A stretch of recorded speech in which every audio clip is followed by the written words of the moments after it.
നമസ്തേ. ഒരു സുഹൃത്ത് കുറച്ച് നാൾ മുമ്പ് എന്നെ വിളിച്ചിട്ടുണ്ടായിരുന്നു. അദ്ദേഹത്തിൻ്റെ അടുത്തൊരു ഇൻവെസ്റ്റ്മെൻറ്റ് പ്ലാൻ വന്നിട്ടുണ്ട്. അതിനെക്കുറിച്ച് ഒന്ന് അറിയണം അദ്ദേഹത്തിന്. അപ്പോൾ ഞാൻ അദ്ദേഹത്തോട് പറഞ്ഞു, ഷെയർ മാർക്കറ്റിലോ മ്യൂച്വൽ ഫണ്ടിലോ ഒക്കെയാണ് ഇൻവെസ്റ്റ് ചെയ്യുന്നുണ്ടെങ്കിൽ നല്ല കാര്യമാണ്. മറ്റെന്തെങ്കിലും ഇൻവെസ്റ്റ്മെൻ്റ് ആണെങ്കിൽ അല്പം ശ്രദ്ധിച്ച് ചെയ്താൽ മതി എന്ന് ഞാൻ പറഞ്ഞു. അദ്ദേഹം പറഞ്ഞു, ഷെയർ മാർക്കറ്റൊന്നുമല്ല, മറ്റൊരു പരിപാടിയാണെന്ന് പറഞ്ഞു. എങ്കിൽ ശ്രദ്ധിക്കണം. ഞാൻ ചോദിച്ചു, എന്താണ് പ്ലാൻ? അപ്പോൾ അദ്ദേഹം ഒരല്പം സങ്കോചത്തോടെയാണ് എന്നോട് പറഞ്ഞത്, കുറച്ച് പൈസ ഒരിടത്ത് ഇൻവെസ്റ്റ് ചെയ്ത് കഴിഞ്ഞാൽ വലിയൊരു തുകയായിട്ട് അത് തിരിച്ച് കിട്ടും. ഓഹോ, അങ്ങനെയാണെന്നുണ്ടെങ്കിൽ സർക്കാർ പറയുന്നതോ ബാങ്കോ സെബി പോലുള്ള സംവിധാനത്തിലൊക്കെ ആണെങ്കിൽ ഓക്കെ, അല്ലാത്തതൊക്കെ ആണെന്നുണ്ടെങ്കിൽ തീർച്ചയായിട്ടും സൂക്ഷിച്ചോളണം എന്ന് അദ്ദേഹത്തോട് ഞാൻ വീണ്ടും പറഞ്ഞു. പിന്നീട് അദ്ദേഹം ഞാൻ ചോദിച്ചപ്പോൾ കിട്ടുന്ന എമൗണ്ട്, ഇൻവെസ്റ്റ് ചെയ്ത എമൗണ്ടിന് കിട്ടുന്നൊരു എമൗണ്ടിൻ്റെ കണക്ക് കേട്ടപ്പോൾ ഞാൻ ഞെട്ടിപ്പോയി. ഇത്രയും വലിയൊരു എമൗണ്ടാണ് കിട്ടണമെന്ന് കേട്ടപ്പോൾ ഞാൻ പറഞ്ഞു, അത് തട്ടിപ്പോ തരികിട പരിപാടിയാണ്, അത് നിങ്ങൾ വിട്ടേക്കൂ എന്ന് ഞാൻ പറഞ്ഞു. പക്ഷെ അദ്ദേഹം അത് വിടാൻ തയ്യാറില്ല, എൻ്റെ സുഹൃത്ത് അത് വിടാൻ തയ്യാറില്ല. കാരണം സർക്കാർ പിന്തുണയ്ക്കുന്ന ഒരു പ്രോജക്റ്റാണെന്നാണ് അദ്ദേഹത്തിനെ മനസ്സിലാക്കിയിട്ടുള്ളത്. അദ്ദേഹം അതിനെ ന്യായീകരിക്കുന്നത് എങ്ങനെയാണെന്ന് വെച്ച് കഴിഞ്ഞാൽ, നിർമ്മലാ സീതാരാമൻ എന്ന കേന്ദ്ര ധനകാര്യമന്ത്രി ഇതിനെ പിന്തുണയ്ക്കുന്നതായിട്ടുള്ള ഡോക്യുമെൻറ്റും അദ്ദേഹത്തിൻ്റെ കയ്യിലുണ്ട്. അപ്പോൾ ഞാൻ പറഞ്ഞു, അതൊന്ന് എനിക്ക് അയച്ചു തരൂ, ഞാനൊന്ന് നോക്കട്ടെ, അല്ലാതെ ഇപ്പോൾ എന്താ ഇപ്പോൾ മറുപടി പറയാം. പിന്നെ അദ്ദേഹത്തിന് ഇതിനെ ന്യായീകരിക്കാൻ പറഞ്ഞൊരു കാര്യം, രാജ്യം പുരോഗമിക്കുകയാണ്, ഭാരതം സാമ്പത്തികമായിട്ട് വലിയ രീതിയിൽ പുരോഗമിച്ചുകൊണ്ടിരിക്കുന്നത്. അപ്പോൾ അതിനൊപ്പം സാധാരണക്കാരായ ജനങ്ങളെ കൂടി സർക്കാർ സാമ്പത്തികമായിട്ട് ഉയർത്താൻ പ്ലാൻ ചെയ്യുന്നുണ്ട്. അതിൻ്റെ ഭാഗമായിട്ടാണ് ഇൻകം ജനറേഷൻ ചെയ്യാനുള്ള ഒരു നൂതന പദ്ധതിയായിട്ട് സർക്കാർ ഇതിനെ കാണുന്നു, അതിനെ പിന്തുണയ്ക്കുന്നു. ഇതാണ് അദ്ദേഹം എന്നോട് പറഞ്ഞ ന്യായം. ഞാൻ പറഞ്ഞു, അദ്ദേഹത്തോട് പറഞ്ഞു, എന്തൊക്കെയായാലും എൻ്റെ ഒരു ഫസ്റ്റ് ഇംപ്രഷൻ, ഇത് കേട്ട ഇതിൻ്റെ അടിസ്ഥാനത്തിലുള്ള എൻ്റെ ഫസ്റ്റ് ഇംപ്രഷൻ, ഇതൊരു വമ്പൻ തട്ടിപ്പാണ്, 99% ഇത് തട്ടിപ്പാണ് എന്ന് ഞാൻ അദ്ദേഹത്തോട് പറഞ്ഞു. 1% ഞാൻ വിടാൻ കാരണം, ഞാൻ ഈ ഡോക്യുമെൻ്റ് കണ്ടിട്ടില്ല, അതിലെന്താണ് പറയുന്നത് ഞാൻ കേട്ടിട്ടുമില്ല. അതുകൊണ്ട് ആ 1% ഞാൻ വിട്ട് കളഞ്ഞു, അല്ലെങ്കിൽ 100% തട്ടിപ്പാണെന്ന് ഞാൻ പറഞ്ഞതിനപ്പോൾ തന്നെ. അദ്ദേഹം ഇത്രയും പറഞ്ഞിട്ടും വിടാൻ അപ്പോഴും തയ്യാറില്ല. എന്ത് ചെയ്യും? അദ്ദേഹം പറയണത്, നിങ്ങൾ പറയുന്ന സംശയം ഒക്കെ തന്നെ രാഹുൽ ഗാന്ധിക്ക് ഉണ്ടായി. അദ്ദേഹം പാർലമെൻറ്റിൽ ഈ ചോദ്യം ചോദിച്ചു. അപ്പോൾ നിർമ്മലാ സീതാരാമൻ എന്ന ധനകാര്യമന്ത്രി ഇതിന് മറുപടിയും പറഞ്ഞു, ഇത് ശരിയായ പ്രോജക്റ്റാണ്, നല്ല പ്രോജക്റ്റാണ്, തട്ടിപ്പൊന്നുമല്ല എന്ന് പാർലമെൻറ്റിൽ നിർമ്മലാ സീതാരാമൻ രാഹുൽ ഗാന്ധി എന്ന പ്രതിപക്ഷ നേതാവിൻ്റെ ചോദ്യത്തിന് മറുപടി പറയുന്നതായിട്ട് ഉള്ള വീഡിയോയും ഇദ്ദേഹത്തിന് കിട്ടിയിട്ടുണ്ട് എന്ന് അദ്ദേഹം പറയുന്നു.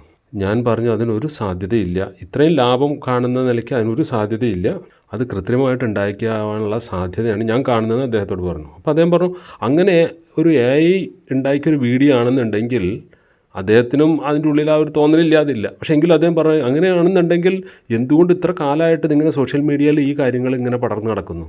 ഇത് എൻ്റെ അടുത്ത് മാത്രമല്ല, ഒരുപാട് ആൾക്കാരുടെ അടുത്ത് ഇത് എത്തിയിട്ടുണ്ട് എന്ന് അദ്ദേഹം പറഞ്ഞു. അപ്പോൾ ഇവിടുത്തെ പോലീസ് ഇത് അറിയാതിരിക്കുമോ, ഇൻ്റലിജൻസ് ഇത് അറിയാതിരിക്കുമോ, കേന്ദ്ര സർക്കാർ ഇത് അറിയാതിരിക്കുമോ എന്നാണ് അദ്ദേഹം ചോദിക്കുന്നത്. സത്യത്തിൽ ആ ചോദ്യത്തിന് എനിക്ക് മറുപടിയില്ല. കാരണം അത് പോലീസ് അറിയേണ്ടതാണ്. സാധാരണ ജനങ്ങളുടെ കയ്യിലേക്ക് ഇത് വരുന്നുണ്ടെങ്കിൽ പോലീസിൻ്റെ ഇൻ്റലിജൻസിൻ്റെ കയ്യിൽ ഇത് വരേണ്ടതാണ്. അപ്പോൾ അവരിത് അന്വേഷിക്കേണ്ടതാണ്, കണ്ടെത്തേണ്ടതാണ്.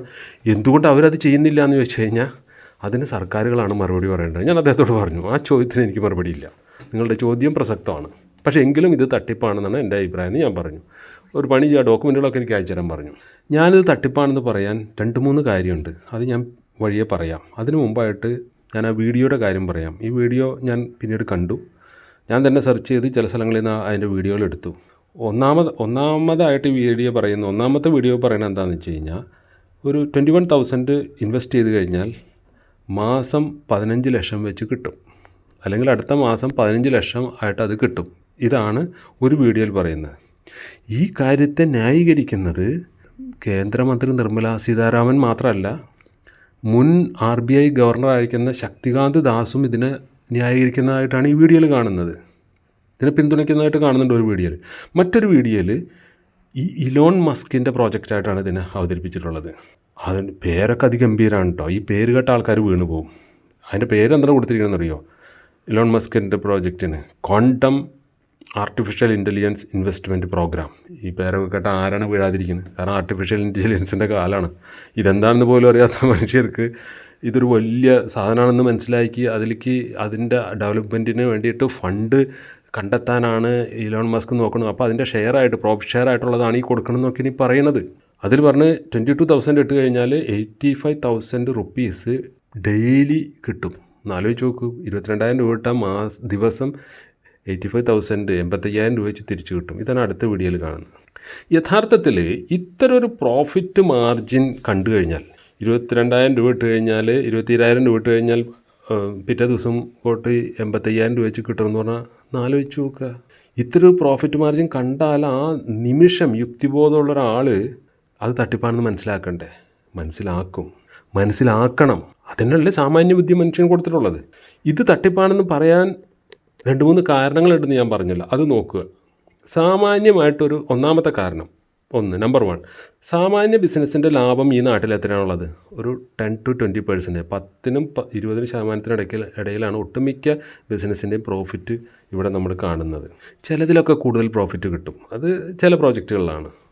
ഇപ്പോൾ ഞാൻ ഇന്ത്യയിലൊക്കെ അതില്ല, വിദേശത്ത് ഞങ്ങളുടെ കൺസ്ട്രക്ഷൻ പ്രോജക്റ്റിന് കോട്ട് ചെയ്യുമ്പോൾ 30% ഇട്ടാണ് കോട്ട് ചെയ്യുക. പക്ഷേ അത് നെഗോസിയേഷൻ ടേബിളിൽ വരുമ്പോൾ അതൊക്കെ പിന്നെയും താഴേക്ക് പോകും. അവസാനം പ്രോജക്റ്റ് 30% ഇട്ട് കോട്ട് ചെയ്ത് കിട്ടിയാൽ തന്നെ ആ പ്രോജക്റ്റ് കംപ്ലീറ്റ് ആകുമ്പോഴേക്കും അത് 10% കിട്ടാതെയാവും, ചിലപ്പോൾ 5% കിട്ടാതെയാവും, ചിലപ്പോൾ അത് നഷ്ടത്തിലും പോകും പ്രോജക്റ്റ്. അപ്പോൾ എവിടെയാണ്, എന്ത് ഗ്യാരണ്ടിയാണ് ഏത് പ്രോജക്റ്റിന് നമുക്ക് ഉറപ്പ് പറയാൻ പറ്റുക? ഒന്നുമില്ല. ഞാൻ ഗവൺമെൻറ് പ്രോജക്റ്റ് കോൺട്രാക്റ്റ് എടുത്തിട്ടുള്ള കഥയാണ് ഈ പറയുന്നത്. ആ എസ്റ്റിമേഷനിലൊക്കെ തുടക്കം മുതൽ ഒടുക്കം വരെ ഇരിക്കുന്ന ഒരാളാണ് ഞാൻ. അപ്പോൾ അതുകൊണ്ട് എനിക്കറിയാം ഏതൊക്കെ സൈഡിൽ നമ്മൾ കോട്ട് ചെയ്യുന്നുണ്ട്, പ്രോഫിറ്റ് ഇട്ട് കോട്ട് ചെയ്യുന്നുണ്ട്, ഏതൊക്കെ സ്ഥലത്ത് പ്രോഫിറ്റ് ഇല്ലാതെ കോട്ട് ചെയ്യുന്നുണ്ട്, പ്രോജക്റ്റ് എങ്ങനെ നഷ്ടത്തിലേക്ക് പോകുന്നു, ഇതൊക്കെ നമുക്ക് നേരിട്ട് കണ്ടറിഞ്ഞിട്ടുള്ള വ്യക്തി എന്ന നിലയ്ക്കാണ് ഞാൻ പറയുന്നത്. അപ്പോൾ 10-20% നമുക്ക് കണക്ക് കൂട്ടേണ്ടത്. ഇനി നമ്മൾ ബാങ്കിലിട്ടാൽ രണ്ടാമത്തെ കാര്യം, ബാങ്കിലിട്ടാൽ ബാങ്കിൻ്റെ എത്ര ഇൻട്രസ്റ്റാണ് നമുക്ക് കിട്ടുക? 10% താഴെയല്ല നമുക്ക് കിട്ടുന്നത്. ഇപ്പോൾ ഇന്ത്യയിലൊരു കണക്ക് വെച്ചാൽ 6%, 8% ഇടയ്ക്കാണ് നമ്മുടെ ഡെപ്പോസിറ്റുകൾക്ക് ഇൻട്രസ്റ്റ് കിട്ടിക്കൊണ്ടിരിക്കുന്നത്. ഇനി നമ്മുടെ കയ്യിൽ നിന്ന് പൈസ മേടിച്ചിട്ട് ബാങ്ക് മറ്റുള്ളവർക്ക് ലോൺ കൊടുക്കുന്നത് എത്ര ശതമാനത്തിന്? 12%. ചിലത് അതിലും കുറച്ചാണ് കൊടുക്കുന്നത്. ഒരു വർഷം 12% അവർ ചാർജ് ചെയ്യുന്നത്. ആ 12% പൈസ കിട്ടിയിട്ട് ബിസിനസ് ചെയ്തിട്ട് പോലും ആൾക്കാർക്ക് അത് തിരിച്ചടയ്ക്കാൻ പറ്റുന്നില്ല. അതിൽ നിന്ന് പോലും ലാഭം ഉണ്ടാക്കാൻ പറ്റാത്ത അവസ്ഥകൾ നമ്മൾ പലരെയും കാണുന്നുണ്ട്, പലരും ലാഭം ഉണ്ടാക്കുന്നുണ്ട്. അപ്പോൾ ഞാനിത് പറയാൻ കാരണം എന്ന് വെച്ച് കഴിഞ്ഞാൽ അത്രയും കുറവ് കാശിന് പലിശയ്ക്ക് കിട്ടിയിട്ട് പോലും നമുക്ക് ബിസിനസ് ചെയ്ത് പലർക്കും ലാഭം ഉണ്ടാക്കാൻ കഴിയുന്നില്ല. അതുകൊണ്ടാണല്ലോ നഷ്ടത്തിൽ പോകുന്നത്. അപ്പോൾ അവിടെയാണ് ഇവർ ഈ ഇട്ട പൈസയ്ക്ക് 700 മടങ്ങ് ലാഭം പറയുന്നത്.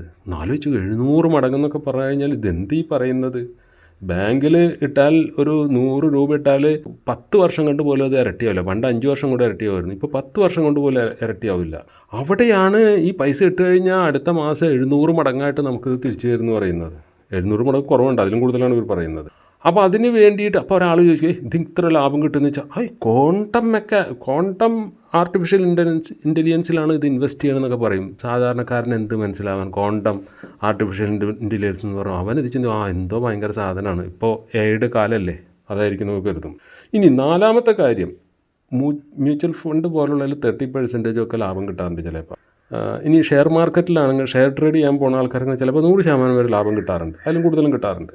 പക്ഷേ 100% ലാഭം കിട്ടുന്ന പ്രോജക്റ്റിൽ എമൗണ്ട് ഇൻവെസ്റ്റ് ചെയ്താൽ 100% അതിൽ റിസ്ക്കും ഉണ്ട്. അതാണ് ഇൻവെസ്റ്റ്മെൻറ്റിൻ്റെ ഒരു പ്രത്യേകത. എത്രമാത്രം ഹൈ പ്രോഫിറ്റിൽ നമ്മൾ ഇൻവെസ്റ്റ് ചെയ്യുന്നോ അതിനനുസരിച്ചുള്ള റിസ്ക്കും അതിൽ കാണും. ഇത് ഫൈനാൻസിൻ്റെ ഒരു ലോ ആണ്, ഒരു നിയമമാണത്. അപ്പോൾ അങ്ങനെയുള്ളൊരു സമയത്താണ് വെച്ചാൽ അവിടെ റിസ്ക് ഉണ്ട്. ഇരട്ടിയോ ഇനി 2 ഇരട്ടിയോ 3 ഇരട്ടിയോ ഒക്കെ കിട്ടിയാലും ശരി, അവിടെ അതിനനുസരിച്ചൊരു റിസ്ക് ഉണ്ട്. അപ്പോൾ നമുക്ക് ഒരിക്കലും ഗ്യാരണ്ടി ഉറപ്പാണ്. ഇവിടെ അങ്ങനെയല്ല, ഇവർ ഗ്യാരണ്ടി കൊടുക്കാമെന്ന് പറഞ്ഞാൽ അടുത്ത മാസം 700 മടങ്ങായിട്ട് കൊടുക്കാമെന്ന് ഈ പറയുന്നത്. 21,000 ഇൻവെസ്റ്റ് ചെയ്ത് കഴിഞ്ഞാൽ 15 lakh തിരിച്ചു കൊടുക്കാമെന്ന് ഈ പറയുന്നത്, ഗ്യാരണ്ടി കൊടുക്കുന്നു. അപ്പോൾ എങ്ങനെയാണ് അത് ഗ്യാരണ്ടി കൊടുക്കാൻ പറ്റുക? അപ്പോൾ ഇങ്ങനെ ഒരു കാര്യം, ഇത്രയും വലിയൊരു പ്രോഫിറ്റും കാര്യങ്ങളെക്കുറിച്ച് കേട്ട് കഴിഞ്ഞാൽ ആ നിമിഷം നമ്മൾ ഓടി രക്ഷപ്പെട്ടുകൊള്ളെന്ന് ഞാൻ പലരോടും പറയാറുണ്ട്. അത് തട്ടിപ്പായിരിക്കും, ഉറപ്പായിരിക്കും. അവിടെ പിന്നെ നിൽക്കരുത്. നിന്നാൽ ചിലപ്പോൾ നമ്മളെ പിടിച്ചു വേണമെങ്കിൽ നമ്മുടെ കയ്യിൽ നിന്ന് കാശ് മേടിക്കും. അതാണ് ഇത്തരം ആൾക്കാരുടെ ബാക്ക്ഗ്രൗണ്ട്. ഇതൊക്കെ അറിയാമായിരുന്നിട്ടും ഈ പ്രോജക്റ്റിൽ പൈസ ഇട്ട് തട്ടിപ്പിന് വിധേയമായ ആൾക്കാരൊക്കെയാണെന്ന് അറിയോ? ജഡ്ജിമാർ, പോലീസ് ഓഫീസേഴ്സ്, പിന്നെ പല റിട്ടയർഡ് ഓഫീസർമാരും. മറ്റ് ജനങ്ങളുടെ കാര്യം പോട്ടെ, ഇവരൊക്കെ ഈ തട്ടിപ്പിൽ പെട്ടിട്ടുണ്ട്. അപ്പോൾ ഇവരൊന്നും ബുദ്ധിയില്ലാത്തവരാണോ? പിന്നെ എന്തുകൊണ്ട് ഇവർ ചെന്ന് ഈ വക കുഴപ്പത്തിൽ പോയി ചാടി? അപ്പോൾ അത് നമ്മൾ അന്വേഷിക്കേണ്ട ഒരു കാര്യമാണ്. നമുക്കെല്ലാവർക്കും അറിയാം, ഒറ്റ നോട്ടത്തിൽ നമുക്കെല്ലാവർക്കും അറിയാം ഇത്ര ലാഭം കിട്ടില്ലെന്ന്. എന്നിട്ടും നാം എന്തുകൊണ്ട് ഇത്തരം തട്ടിപ്പുകളിൽ പോയി ചാടുന്നു? ഇതാണ് ഏറ്റവും പ്രസക്തമായ ചോദ്യം ഇവിടെ ഉള്ളത്. ഞാൻ നേരത്തെ പറഞ്ഞ എൻ്റെ സുഹൃത്ത് എന്നെ വിളിക്കാനൊരു കാരണമുണ്ട്. കാരണം ഞാൻ കുറേ കാലം എൻ്റെ ജോലിയുടെ ഭാഗമായിട്ടും അല്ലാതെയും വിദേശത്ത്, ഇന്ത്യയിലുള്ള ഇൻവെസ്റ്റ്മെൻറ്റ് മാർക്കറ്റിൽ പ്രവർത്തിച്ചിട്ടുണ്ട്. അപ്പോൾ അതിൻ്റെ കുറച്ച് അനുഭവങ്ങൾ ഞാൻ ഇദ്ദേഹത്തോട് പലവട്ടം പറഞ്ഞിട്ടുള്ളതാണ്. ഒട്ടനവധി ആൾക്കാരാണ് ഞാൻ ഈ ഫൈനാൻസ് തട്ടിപ്പുകളിൽ നിന്ന് രക്ഷപ്പെടുത്തിയിട്ടുള്ളത്. ഭൂരിപക്ഷവും മലയാളികൾ തന്നെയാണ്. വിദേശത്തെ കഥയാണ് ഞാൻ ഈ പറയുന്നത്. അപ്പോൾ അതുകൊണ്ടായിരിക്കണം അദ്ദേഹം എന്നെ ഇങ്ങനെ ഒരു ഇൻവെസ്റ്റ്മെൻറ്റ് പ്ലാൻ അദ്ദേഹത്തിന് മുന്നിലെത്തിയപ്പോൾ എന്നെ കോൺടാക്ട് ചെയ്തത്. ഇവിടെ നാം ശ്രദ്ധിക്കേണ്ട ഒരു കാര്യമുണ്ട്, വളരെ ശ്രദ്ധേയമായിട്ടുള്ളൊരു കാര്യമാണ്. എൻ്റെ സുഹൃത്ത് എന്നെ വിളിക്കണമെങ്കിൽ ഈ ഇൻവെസ്റ്റ്മെൻറ്റ് പ്ലാനിൽ എന്തോ ഒരു സംശയം അദ്ദേഹത്തിന് ഉണ്ടായിരിക്കണം. ഒരു സംശയമില്ലെങ്കിൽ നമ്മളെ വിളിച്ച് ചോദിക്കില്ല. അദ്ദേഹത്തിന് ഉറപ്പുണ്ടെങ്കിൽ അദ്ദേഹം ചോദിക്കേണ്ട കാര്യമില്ല. പക്ഷേ അപ്പോൾ അദ്ദേഹത്തിന് എന്തൊരു സംശയമുണ്ട്, ഇതൊരു തട്ടിപ്പാണെന്ന സംശയമുള്ളപ്പോഴും അതിലേക്ക് ചാടാൻ നമ്മെ പ്രേരിപ്പിക്കുന്ന ഒരു ഘടകം ഇത്തരം പ്രോജക്റ്റുകൾക്ക് പുറകിലുണ്ട്. അപ്പോൾ എന്തുകൊണ്ട് ഇതൊരു തട്ടിപ്പാണെന്ന് അറിഞ്ഞിട്ട് എന്തുകൊണ്ട് അദ്ദേഹത്തിന് എന്നെയും വിളിച്ച് ചോദിക്കാനും അതിൽ ഇൻവെസ്റ്റ് ചെയ്യാനുള്ള താല്പര്യം വന്നു? കാരണം ആരെയും ആകർഷിക്കുന്ന ചില ഘടകങ്ങൾ ഇതിൻ്റെ ഉള്ളിലുണ്ട്. അതെന്താണ്? ഒന്നാമത്തെ അതിൻ്റെ ഘടകം അളവറ്റ ലാഭമാണ് ഇത് ഓഫർ ചെയ്യുന്നത്. അളവറ്റ ലാഭത്തിലുള്ള നമ്മളുടെ കൊതിയാണ് യഥാർത്ഥത്തിൽ നമ്മൾ ആ പ്രോജക്റ്റിലേക്ക് ഇൻവെസ്റ്റ് ചെയ്യാൻ പ്ലാൻ ചെയ്യുന്നത്. ഇതൊരു തട്ടിപ്പാണെന്ന് നമ്മുടെ ഉള്ളം പറയുമ്പോഴും നമ്മൾ അതിലേക്ക് ചാടാൻ നമ്മളെ പ്രേരിപ്പിക്കുന്നത് ഇതിൻ്റെ അത് മുന്നിൽ വയ്ക്കുന്ന അളവറ്റ ലാഭമാണ്. ആ ലാഭം മാത്രമല്ല, ലാഭമല്ല നമ്മൾ കുഴപ്പത്തില്ല, ലാഭത്തോടുള്ള നമ്മുടെ ഉള്ളിലുള്ള കൊതിയാണ്. കുറഞ്ഞ സമയം കൊണ്ട് വമ്പൻ സമ്പത്ത് നേടണമെന്നതാണ് നമ്മുടെയൊക്കെ മനസ്ഥിതി. ഇതിപ്പോൾ എല്ലാവരുടെ ഉള്ളിലും ഇതൊക്കെ തന്നെയാണ് ഉള്ളത്. നമ്മൾ ആരും ഇല്ലയെന്നും പറഞ്ഞിട്ട് കാര്യമില്ല. പക്ഷേ എങ്കിലും കുറച്ച് ആളുകളുടെ ഉള്ളിൽ ഈ കൊതി ഭയങ്കര ശക്തമാണ്. ഈ ലാഭത്തിലുള്ള കടുത്ത കൊതി എത്രമാത്രം ശക്തമാണോ അത്രയും നമ്മുടെ ലോജിക്ക് വർക്ക് ചെയ്യാതാവും. അതാണ് ഏറ്റവും രസകരമായിട്ടുള്ളത്. നമ്മുടെ യുക്തിബോധം വർക്ക് ചെയ്യാതെ വരും. നമ്മുടെ ഉള്ളിലുള്ള കൊതി ആർത്തി ശക്തമാകും തോറും ഇതിൻ്റെ അപകട സാധ്യതകളെ കുറിച്ച് സൂചിപ്പിക്കുന്ന യുക്തിയെ നമ്മളുടെ ആ കൊതി തടയും. ഈ അത്യാഗ്രഹത്തെ സപ്പോർട്ട് ചെയ്യാൻ വേണ്ടി നമ്മുടെ മനസ്സ് സ്വയം ചില മെറ്റീരിയൽസൊക്കെ കണ്ടെത്തും. അതാണ് ഇതിൻ്റെ ഏറ്റവും ട്രിക്കി ആയിട്ടുള്ള വശം. അത് വളരെ സൂക്ഷ്മതയോടെ നിരീക്ഷിച്ചാൽ ഇത് മനസ്സിലാവുള്ളൂ നമുക്ക്. അത്തരം മെറ്റീരിയലാണ് ഈ കേന്ദ്രമന്ത്രിയുടെ പ്രസ്താവന, അല്ലെങ്കിൽ ശക്തികാന്തിൻ്റെ പ്രസ്താവന, ഇലോൺ മസ്ക് എന്നീ ഘടകങ്ങളായിട്ട് നമ്മുടെ മുന്നിലേക്ക് വരുന്നത്. ഞാൻ ചില ഉദാഹരണങ്ങൾ പറഞ്ഞതാണ്. മറ്റ് പ്രോജക്റ്റുകൾ മറ്റു പലതുമായിരിക്കും. മനുഷ്യൻ്റെ ഉള്ളിലെ കൊതിയെക്കുറിച്ച് കൃത്യമായി അറിയാവുന്ന തട്ടിപ്പുകാർ തന്നെയാണ് ഇത്തരം ഡോക്യുമെൻറ്റുകളും ഉദാഹരണങ്ങളും ലാഭവിഹിതം നൽകിയതിൻ്റെ ചില തെളിവുകളൊക്കെ ആയിട്ട് നമ്മുടെ മുന്നിൽ വരിക. അതോടെ നമ്മുടെ മനസ്സിൻ്റെ ആ വീക്കായ ഭാഗം, ആ കൊതി കൊണ്ട് ആർത്തി കൊണ്ട് വീക്കായിട്ടുള്ള ആ ഭാഗം മറ്റെല്ലാ ലോജിക്കുകളെയും അങ്ങോട്ട് തട്ടിമാറ്റും, മറച്ച് കളയും, അതിനെ പൊന്തി വരാൻ അനുവദിക്കില്ല. എന്നിട്ട് അതേപോലെ തന്നെ അതിലേക്ക് കയറി ചിന്തിക്കാൻ തന്നെ നമ്മുടെ ആ ലോജിക്കിനെ അനുവദിക്കുകയില്ല ഈ ആർത്തി പിടിച്ച മനസ്സിൻ്റെ ഭാഗം. ഇതാണ് ഇതിൻ്റെ ഉള്ളിൽ സംഭവിക്കുന്നത്. പലരും കംപ്ലൈൻറ്റ് പറഞ്ഞ് ഞാൻ കേട്ടിട്ടുണ്ട്. ഇത് മന്ത്രി പറഞ്ഞതിൻ്റെ പേരിലാണ്, മന്ത്രി ചതിച്ചതാണ്, ഗവർണർ പറഞ്ഞതിൻ്റെ പേരിലാണ്, അങ്ങേര് ചതിച്ചാണ്, മസ്കിൻ്റെ പേര് വെച്ചിട്ട് ഞങ്ങളെ പറ്റിച്ചതാണ്, ഇവരൊക്കെ പറയുന്നത് കൊണ്ടാണ് ഞാനിതിൽ ചെന്ന് ചാടിയെന്നൊക്കെ പലരും കംപ്ലൈൻറ്റ് പറയാറുണ്ട്. സർക്കാർ നടപടിയെടുക്കാത്തതുകൊണ്ടാണ് ഇത്തരം പദ്ധതികളായിട്ട് ആൾക്കാർ വരുന്നതെന്ന് പറയുന്നത് ഞാൻ കേൾക്കുന്നുണ്ട്. മാത്രമല്ല എൻ്റെ സുഹൃത്ത്, വളരെ അടുത്ത സുഹൃത്ത് വന്ന് പറഞ്ഞ കാര്യം കൊണ്ടാണ് ഞാനതിൽ കയറി ഇൻവെസ്റ്റ് ചെയ്തെന്ന് പറയുന്ന ആൾക്കാരുണ്ട്. ഇങ്ങനെ ഒട്ടനവധി കംപ്ലൈൻറ്റുകളാണ് തട്ടിപ്പിനിരയായ പലരും പറഞ്ഞ് ഞാൻ കേട്ടിട്ടുള്ളത്. നേരിട്ട് കേട്ടിട്ടുള്ള കാര്യമാണ് കേട്ടോ. പക്ഷെ ഒരു കാര്യം നമ്മളാരും ശ്രദ്ധിക്കുന്നില്ല. ഈ ആരോപണം ഉന്നയിക്കുന്ന ആൾ അറിയുന്നില്ല യഥാർത്ഥത്തിൽ അദ്ദേഹത്തെ ചതിച്ചത് AI വീഡിയോയോ മസ്കോ സുഹൃത്തോ ഒന്നുമല്ല, തൻ്റെ ഉള്ളിലുള്ള അത്യാർത്തിയാണ് തന്നെ ചതിച്ചതെന്ന്. ഇംഗ്ലീഷിൽ അതിനെ ഗ്രീഡ് എന്ന് പറയും. വാസ്തവത്തിൽ ഒട്ടുമിക്ക മനുഷ്യനെയും കുഴപ്പത്തിലാക്കുന്നത് ഈ ഗ്രീഡ് തന്നെയാണ്, ഈ ആർത്തിയാണ്. അത് ആർത്തി പല കാര്യങ്ങളോടാവും. എവിടെയാണ് നമുക്ക് ആർത്തി ഉള്ളത് അവിടെ നമുക്ക് വിടും. ചിലരെ അത് ആർത്തി വലിയ തോതിൽ ബാധിക്കുന്നു, ചിലരെ ചെറിയ തോതിൽ ബാധിക്കുന്നു, അത്രേ ഉള്ളൂ.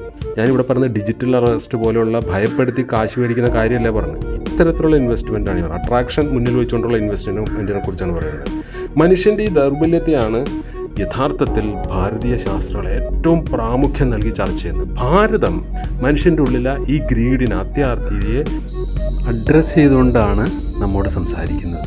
യഥാർത്ഥത്തിൽ ഇത് ഫിലോസഫി മാത്രമല്ല, സൈക്കോളജിയാണ് ഭാരതീയ ശാസ്ത്രം ഏറ്റവും അധികം കൈകാര്യം ചെയ്യുന്നത്. പക്ഷേ അതിൻ്റെ അടിസ്ഥാനമായി നിൽക്കുന്ന ഫിലോസഫിയാണെന്ന് മാത്രം. അറിവിൻ്റെ ഖനിയാണ് ഇവിടെ ഉള്ളതെങ്കിലും നമ്മൾ ആരും തന്നെ അത് വായിക്കാനോ മനസ്സിലാക്കാനോ ശ്രമിക്കുന്നില്ല. നമ്മുടെ സർക്കാരുകളാകട്ടെ പരിപൂർണമായിട്ട് ആ അറിവിനെ മതത്തിൻ്റെ ലേബൽ ചാർത്തി നമ്മുടെ പാഠപുസ്തകങ്ങളിൽ നിന്ന് തന്നെ നെഗ്ലക്റ്റ് ചെയ്ത് കളയുന്നു. അതുകൊണ്ടൊക്കെ ആവണം ഏറ്റവും കൂടുതൽ തട്ടിപ്പിനിരയാവുന്നത് നമ്മുടെ മലയാളികളാണ്. ഓരോ വർഷവും ആയിരക്കണക്കിന് കോടികളാണ് ഇവിടെ തട്ടിച്ചുകൊണ്ട് പോകുന്നത്. മറ്റൊരു രാജ്യത്തെ ഇൻവെസ്റ്റ്മെൻറ്റ് മേഖലയിൽ പ്രവർത്തിച്ചിട്ടുള്ള അനുഭവമുള്ള ഒരാളെന്ന നിലയ്ക്ക് എന്നെ സമീപിച്ച നൂറുകണക്കിന് ആൾക്കാരെ തട്ടിപ്പിൽ നിന്ന് രക്ഷപ്പെടുത്താൻ എനിക്ക് കഴിഞ്ഞിട്ടുണ്ട്. രസകരവും ഒപ്പം അങ്ങേയറ്റം വേദനാജനകവുമായിട്ടുള്ള ഒട്ടനവധി സംഭവങ്ങൾ എൻ്റെ മുന്നിലുണ്ട്. പിന്നീട് സമയം കിട്ടുമ്പോൾ നമുക്ക് ഒന്നൊന്നായിട്ട് പരിശോധിക്കാം. ഇത് എൻ്റെ നാടിൻ്റെ പ്രശ്നമാണ്, ഒപ്പം ലോകത്തിൻ്റെ മുഴുവൻ പ്രശ്നമാണ്. നന്ദി, നമസ്കാരം.